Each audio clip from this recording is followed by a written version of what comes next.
Hi 101. Welcome to study session 2. Understanding philosophical problems. Introduction. In this study session, we will discuss how philosophical problems are generated.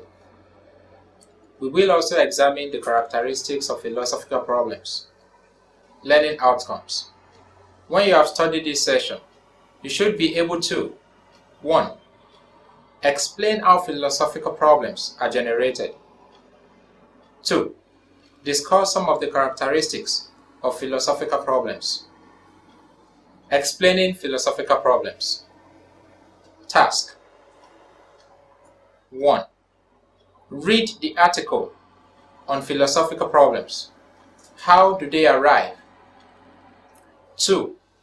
What are the reasons why Bertrand Russell considered philosophical problems as intrinsically worthwhile? Discussion. Your answer should include any of the following. A. Philosophical questions enlarge our intellectual imagination. B. Philosophical questions help in diminishing dogmatism in us. C. Philosophical questions help in rendering our mind great in view of the contemplation of the universe. D.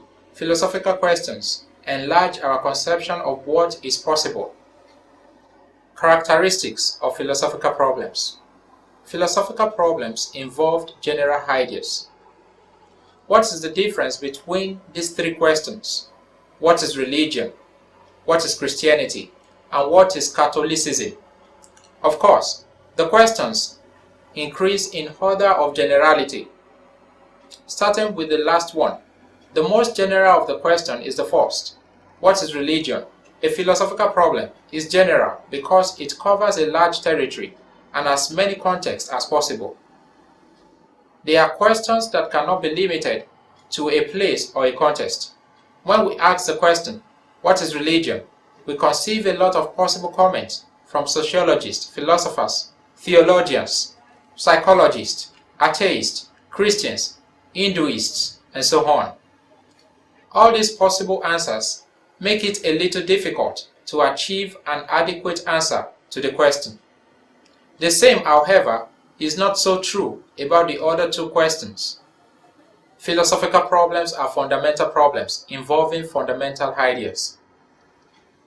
Many of us walk through life with a lot of beliefs and ideas about how we ought to deal with our friends, how we should respond to those who need help from us, the role we should play in our parents' lives, the purpose of marriage and children, our relationships with our extended families, our obligations to the government, and so on. All these beliefs can also be coherent and meaningful if there is a framework of certain fundamental beliefs and ideas on which they hang. A fundamental idea or belief is one of which the truth of so many other specific ideas and beliefs rest. Philosophical problems are fundamental problems involving fundamental ideas. Many of us walk through life with a lot of beliefs and ideas about how we ought to deal with our friends, how we should respond to those who need help from us, the role we should play in our parents' lives, the purpose of marriage and children, our relationships with our extended families, our obligation to the government, and so on.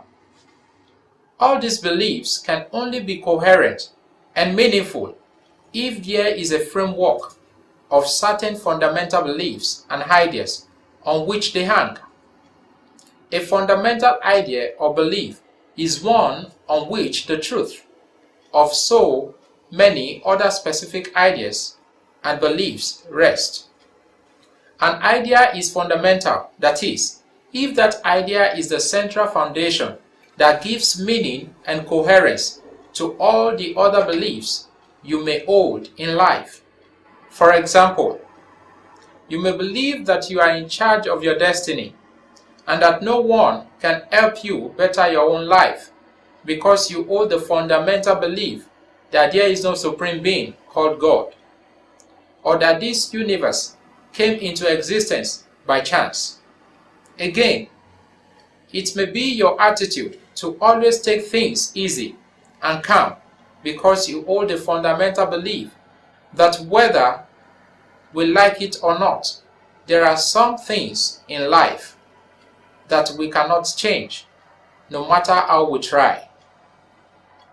However, we can only recognize these fundamental ideas and beliefs if we take the pain and critically reflect on the reason why we hold the belief and ideas we hold.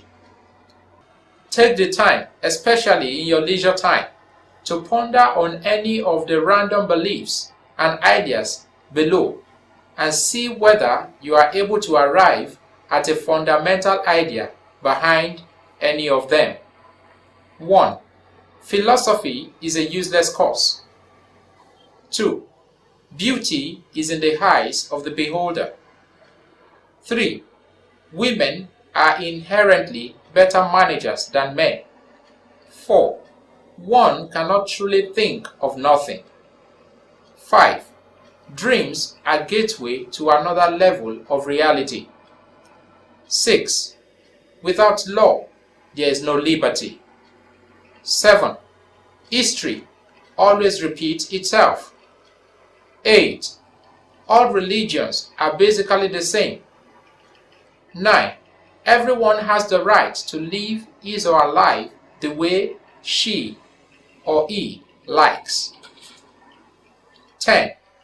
Truth depends on what we think. 11. The most important thing in life is to know who you are. 12. Patience can cook the hardest stone. Philosophical problems are not resolvable by empirical methods, through science, or common sense. What is the difference between what is holiness and what is hunger? The first question is an example of a fundamental, general question. The second one is a straightforward, empirical question. A question is empirical if it can be answered by experience, either through observation or experimentation. Hunger, in this sense, is a philosophical condition occasioned by the lack of food or other nourishment in the stomach.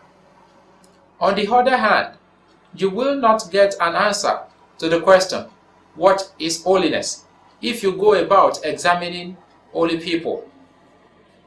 The reason is that the concept of holiness is much broader and fundamental than that of hunger. Activities. Task.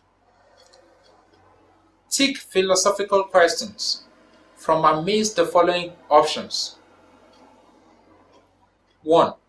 What is the capital of Cameroon? 2. Is there a life after death? 3.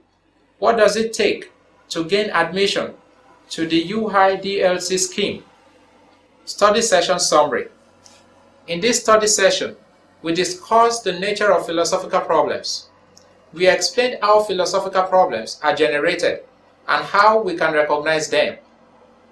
We defined a philosophical problem as a question about the meaning and truth of fundamental and general ideas and beliefs which cannot be resolved through empirical means. These philosophical problems are usually problems about meaning in the sense that they are generated when you discover some incompatibility and contradictions in the meaning and truth of some of the beliefs and ideas you hold.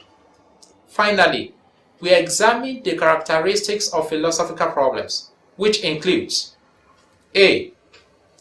That they involved general ideas which go beyond specific territories and contexts. B. That they involve fundamental ideas on which our specific beliefs rest. And C. That these problems are not resolvable by empirical means. We have now come to the end of study